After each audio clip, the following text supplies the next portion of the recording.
السلام علیکم ورحمۃ اللہ وبرکاتہ۔ بسم اللہ والحمد للہ والصلاة والسلام علی رسول اللہ، اما بعد، اعوذ باللہ من الشیطان الرجیم، بسم اللہ الرحمن الرحیم۔ ومن احسن قولا ممن دعا الی اللہ وعمل صالحا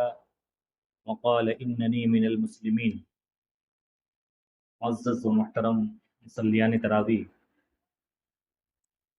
اللہ کی فضل اور اس کی توفیق سے آج 24 تراویح مکمل ہوئی۔ ماہ مبارک اپنے آخری پڑاؤ میں چل رہا ہے، اور کہتے ہیں صبح کا بھولا ہوا اگر رات تک شام تک اپنے گھر واپس آ جائے تو اس کو بھولا ہوا نہیں کہتے۔ ابھی تک اگر ہم نے اس مہینے کا حق ادا نہیں کیا ہے تو اب بھی چند گنتی کے دن باقی ہے۔ وَإِنَّمَا الْأَعْمَالُ بِالْخَوَاتِيمِ، اور اعمال کے اندر جو اعتبار ہوتا ہے وہ اسٹارٹ کا نہیں ہوتا، وہ آغاز کا نہیں ہوتا ہے، بلکہ اختتام کا ہوتا ہے۔ اختتام اچھا ہے تو سمجھ لیجئے سب کچھ اچھا ہے۔ اللہ تعالی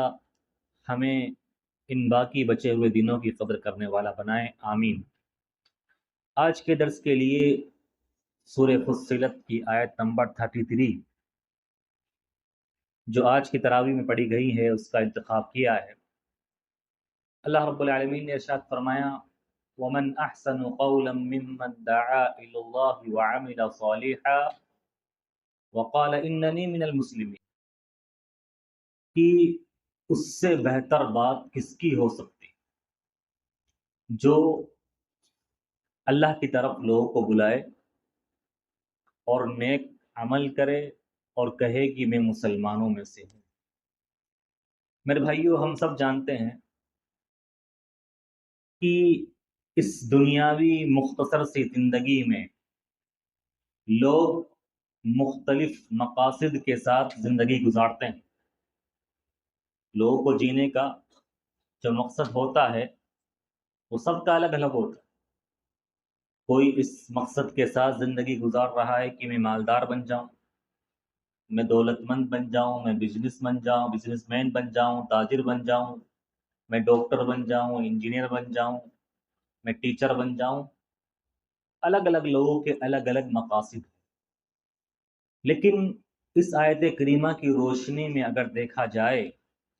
تو اللہ رب العالمین کے نزدیک سب سے بہتر مقصد، سب سے بہتر زندگی کے لیے کون سا ہے؟ سب سے بہتر زندگی کے لیے سب سے بہتر مقصد کون سا ہو سکتا ہے؟ اللہ رب العالمین کے لیے اللہ نے وہ اس آیت کے اندر بیان کیا ہے کہ انسان کا مقصد ظاہری دنیاوی زندگی کے اندر جو بھی ہو، لیکن سب سے اہم مقصد ایک مسلمان کا جو ہونا چاہیے، اور وہی مقصد کامیاب زندگی کی ضمانت اور گارنٹی ہے، وہ یہ ہے کہ ایک مسلمان جس طرح سے خود مسلمان ہے، جس طرح سے وہ خود اللہ کو راضی کرنے والے کام کرنے والا ہے، نیک اعمال کو بجا لانے والا ہے، اسی طرح سے اس کی تڑپ، اس کی آرزو، اس کی تمنا، اس کی خواہش یہ ہونی چاہیے کہ میرے ساتھ ساتھ جو بھی مسلمان بددین ہے، گمراہ ہے، دین سے بھٹکا ہوا ہے، اللہ سے بغاوت پر اترے ہوئے ہے، میں اس کی ہدایت کا سامان بن جاؤں اور اس کو بھی میں اللہ کی طرف دعوت دینے والا بن جاؤں۔ میرے بھائیو، دعوت اللہ، دعوتی زندگی ہی اصل زندگی ہے۔ زندگی کے اندر مزہ اور چین اور سکون اور لذت جب تک اللہ کی طرف دعوت نہ دی جائے کسی کو، تب تک نہیں آ سکتی۔ میں یہ سوچوں کہ میں یار نیک عمل کر رہا ہوں، روزے رکھ رہا ہوں، نماز پڑھ رہا ہوں، تراویح پڑھ رہا ہوں، قیام اللیل کر رہا ہوں، تہجد پڑھ رہا ہوں، اسی طرح سے راتوں کو جاگ رہا ہوں اور دوسرے نیکی کے کام کر رہا ہوں، بس کافی ہے؟ نہیں نہیں، اس آدمی کی زندگی میں لذت اور مزہ نہیں ہو سکتا جو صرف اپنے آپ کی فکر کرے۔ میرے بھائیوں، اللہ رب العالمین نے مجھے اور آپ کو بہترین اس وقت بنایا ہے جب ہم دوسروں کو بھی اللہ کی طرف بلائیں۔ اللہ نے کہا کنتم خیر امت اخرجت للناس تأمرون بالمعروف وتنہون عن المنکر، تم بہترین امت ہو، لوگوں کے لیے نکالے گئے ہو، بھیجے گئے ہو اس دنیا میں، کیونکہ تمہارا کام کیا ہے، تمہارا مشن کیا ہے، تمہارا ٹارگٹ کیا ہے کہ تم لوگوں کو اچھے کاموں کے بارے میں بتلاؤ اور برے کاموں سے روکو۔ یہ تمہارے اچھے ہونے کی علامت اور دلیل ہے۔ اور دعوت اللہ، لوگوں کو اللہ کی طرف بلانا اور نیکیوں کا حکم دینا، برائیوں سے روکنا، یہ بھی بہت بڑی عبادت، یہ بھی بہت بڑی عبادت، یہ بھی بہت بڑی عبادت ہے۔ اور اگر یہ عبادت ہماری زندگی میں نہیں پائی جاتی ہے تو اس بات کا خدشہ ہے کہ ہمارے اوپر بہت ہی خطرناک عذاب آ جائے، اللہ کی پکڑ آ جائے، اور پھر ہم کتنی بھی اللہ سے دعائیں مانگتے رہیں پھر بھی اللہ اس عذاب کو پھیرنے والا نہیں ہے۔ اللہ کے نبی صلی اللہ علیہ وسلم نے قسم کھا کر کہا، قسم اٹھا کر یہ بات کہی کہ اللہ کی قسم، جس اللہ کے ہاتھ میں میری جان ہے، تم بھلائیوں کا حکم دو، اچھائیوں کا حکم دو اور برائیوں سے روکو۔ اگر تم ایسا نہیں کرتے ہو تو تمہارے اوپر اللہ کی طرف سے عذاب آئے گا، اور پھر تم دعائیں مانگتے رہنا، لیکن اللہ تعالیٰ پھر تمہاری دعاؤں کو قبول نہیں کرے گا۔ تو عبادتوں میں سب سے بہترین عبادت میرے بھائیوں یہ اچھائی کا حکم دینا اور برائی سے روکنا بھی۔ اللہ کے رسول صلی اللہ علیہ وسلم نے ارشاد فرمایا من رآ منکم منکرا فلیغیرہ بیدیہ، کوئی بھی بری بات، برا کام، بری چیز دیکھو تو اس کو اپنے ہاتھ سے روک سکتے ہو تو روکنے کی کوشش کرو روکنے کی۔ اگر ہاتھ سے نہیں روک سکتے تو زبان سے روکو، زبان سے روکنے کی کوشش کرو، اور اگر زبان سے بھی نہیں روک سکتے، اتنے گئے گزرے ہو گئے ہو تو سمجھ لو اس کو دل سے تو برا جاننا ہی جاننا ہے کہ یار یہ کام ہو رہا ہے وہ میری طبیعت کے خلاف ہے، میری طبیعت کو گوارا نہیں کر رہا ہے، مجھے بیکار لگ رہا ہے، دل سے برا جانو۔ میرے بھائیو، آج نیکیوں کا حکم نہ دینا، برائیوں سے نہ روکنا، اگر چھوٹی چھوٹی مثالیں لی جائے تو ہمارے قصور، اس قصور کی وجہ سے کتنے مسلمان بددین ہو گئے، کتنے مسلمان دین کو نہیں جانتے، کتنے مسلمان اللہ کے باغی بن چکے ہیں اور اسلام کی پہچان نہیں، اور کتنے کاموں کو مسلمان دھڑلے سے یہ سمجھ کر کرتے ہیں کہ یہ کام اچھا ہے، ہو سکتا ہے یہ کام اسلام کے اندر ہو اور اللہ اس سے راضی ہو جائے۔ مثال کے طور پر دیکھیے آپ، کتنے مسلمان ہیپی برتھ ڈے بناتے ہیں، کتنے بناتے ہیں، جبکہ ہیپی برتھ ڈے کا تصور اسلام میں نہیں۔ اب جو آدمی نہیں بناتا، جو جانتا ہے کہ صحیح نہیں ہے، وہ بنانے والے کو منع نہیں کرتا ہے بلکہ وہ بھی وش کرتا ہے، اس کے ساتھ وہ بھی وش کرتا ہے۔ اگر اس کا ملنے والا پڑوسی یا اس کا بھائی یا اس کا دوست اگر اپنے بیٹے کا ہیپی برتھ ڈے بنا رہا ہے، واٹس ایپ پر دیکھ لیا میسج اسٹیٹس کے اندر، فوراً وہ بھی وش کرے گا، ہاں آپ کے بیٹے عدنان کا ہیپی برتھ ڈے مبارک ہو۔ آپ اللہ کی بنا سمجھانا تھا، چاہیے تھا اس کو، بھائی یہ ہیپی برتھ ڈے کیا ہے، یہ کیا ہے، یہ اسلام کی تعلیمات تھوڑی ہے، یہ یہودیوں کی اور نصرانیوں کی مشابہت ہے، بلکہ غم مناؤ، افسوس کرو کہ تمہاری زندگی کا 1 سال ختم ہو گیا، تم مرنے کے 1 سال قریب ہو گئے، اور اس طرح سے کیوں اپنے آپ پر ظلم کر رہے ہو؟ دیکھ لو آپ، ہیپی برتھ ڈے کے آگے نکلیے، ابھی نیا دور شروع ہوا ہے اور ہیپی اینیورسری بناتے ہیں، ہیپی اینیورسری اتنے مسلمان پہلے غیر بناتے تھے، اب مسلمان بنا رہے ہیں، کیا بولتے ہیں اپنی میاں بیوی کی سالگرہ، شادی کی سالگرہ، اور شرم تک نہیں آتی ہے اسٹیٹس پر میاں بیوی دونوں اپنی فوٹو لگائیں گے، دونوں اپنی فوٹو، بیوی اپنے سہیلیوں کے لیے اور شوہر اپنے دوستوں کے لیے، اور اپنی بیوی کو بازار اور مارکیٹ پہ لے کے آئے گا۔ اور جو آدمی دیندار ہے نمازی پرہیزی ہے، دین کو جانتا ہے، وہ بھی وش کرے گا، وہ بھی اس پہ کمنٹ چڑھائے گا، ہاں آپ کو آپ کی سالگرہ مبارک ہو، اور گھنٹوں دیکھے گا کہ اس کی بیوی کیسے لگ رہی ہے، استغفر اللہ، گھنٹوں دیکھ۔ دیندار انسان جو اپنے آپ کو اس کی بیوی کا پورا فگر دیکھے گا، اس کا چہرہ دیکھے گا، اس کی خوبصورتی دیکھے گا، اور لگانے والا دیوس جو اپنے آپ کا ہیپی اینیورسری بنا رہا ہے، اس کو شرم تک نہیں آتی کہ میری بیوی مارکیٹ میں کون کون دیکھ رہا ہوگا اور کون اس سے لذت اور محسوس ہو رہا ہوگا، اپنے آپ کو، اپنی ہوس کو تسکین پہنچا رہا ہوگا۔ کتنی چیزیں میرے بھائی، اور دیکھ لو تیسری چیز، happy new year. Happy new year کتنے مسلمان مناتے ہیں، اور پٹاخے پھوڑے جاتے ہیں مسلمانوں کے محلے میں، اور کیا کیا ریلیاں، اور کون کون سی مٹھائیاں، اور کون کون سی چیز کی جاتی ہے۔ یہ کیوں ہوا میرے بھائی؟ کیوں مسلمانوں میں یہ چیزیں؟ یہ ہمارا قصور ہے کہ ہم نے ان چیزوں پر لوگوں کو روکا نہیں، بتایا نہیں کہ بھائی ان کا اسلام سے کوئی تعلق نہیں، یہ اسلام کے اندر یہ سب چیزیں درست نہیں ہیں۔ آپ کی زندگی کا 1 سال چلا گیا ہے، آپ روئیے، افسوس منائیے، غم منائیے کہ آپ اس دنیا سے جانے والے ہیں، اور 1 سال آپ کا ختم ہو گیا۔ آپ دیکھیے کتنی چیزیں مسلمانوں میں غیر اسلامی آ گئی ہے۔ اچھے اچھے مسلمان دیندار گھرانے کے لوگ ابھی دیکھیے کڑے پہنتے ہیں، کڑے،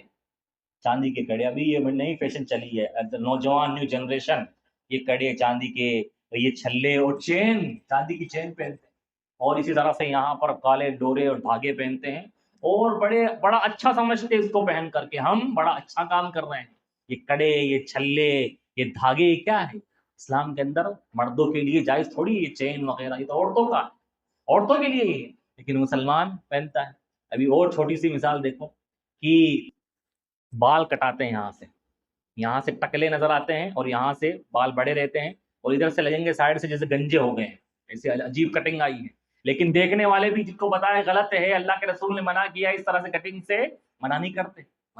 کتنے ہیں ابھی شروعات میں تو یہاں پہ بھی کافی لوگ آئے، اب تو آخر میں آنا چھوڑ دیے۔ شروع میں دیکھا میں نے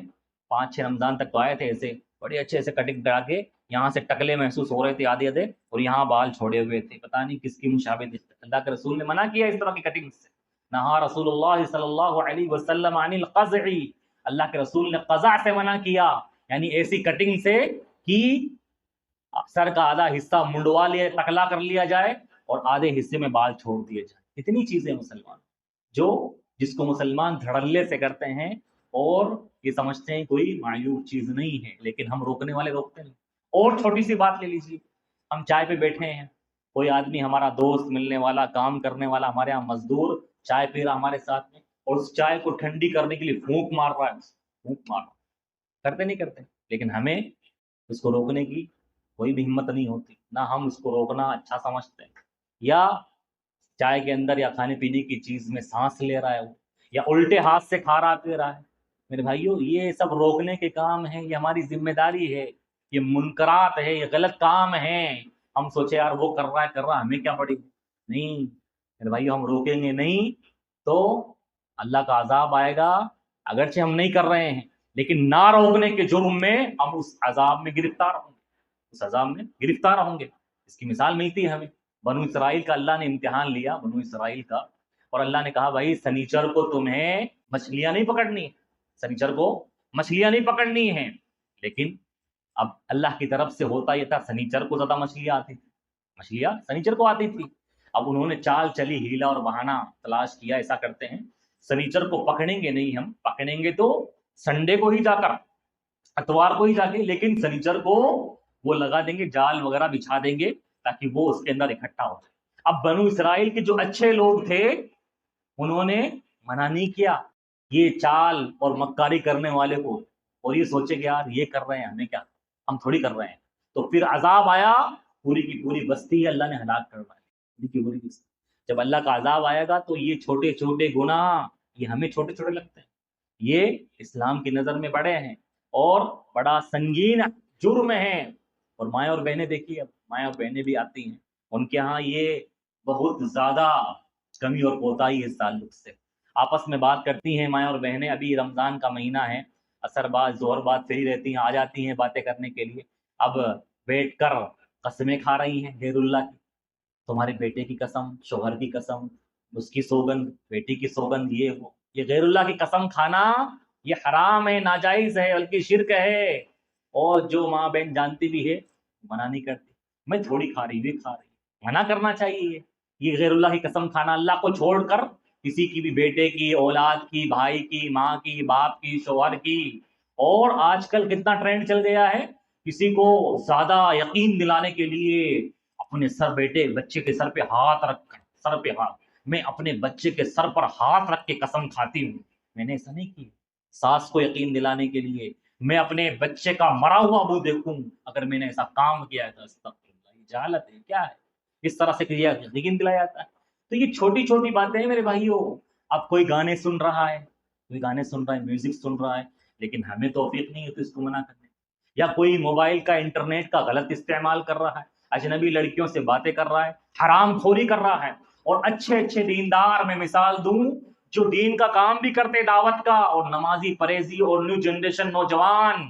کیا مسئلہ پوچھتے ہیں، شیخ صاحب یہ تو میری فیس بک کی فرینڈ ہے، یہ تو فرینڈ ہے،